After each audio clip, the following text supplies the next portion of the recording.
بسم اللہ الرحمن الرحیم۔ السلام علیکم ورحمۃ اللہ۔ روزہ افطار کرانے کا اجر و ثواب۔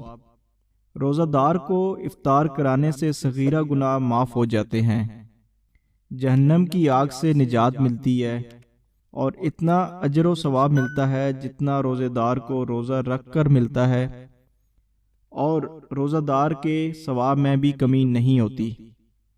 اگر کوئی غریب آدمی ہے اور وہ یہ ثواب حاصل کرنا چاہتا ہے تو روزہ دار کو افطار کے وقت ایک گھونٹ لسی یا ایک کھجور یا ایک گھونٹ پانی پلا دے تو اس کو بھی ثواب ملے گا انشاءاللہ تعالی۔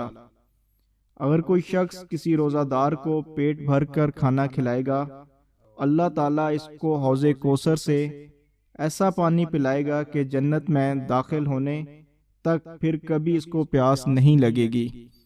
تو ابھی رمضان قریب آنے والا ہے، اس لیے جتنا ممکن ہو سکے اپنی استطاعت کے مطابق دوسروں کی روزہ افطاری کرانی چاہیے۔ اللہ سبحانہ و تعالیٰ ہمیں ہر کام میں اخلاص عطا فرمائے اور نیکی کرنے کی توفیق عطا فرمائے۔ آپ کا قیمتی وقت لیا۔ السلام علیکم ورحمۃ اللہ۔ وما علینا الا البلاغ۔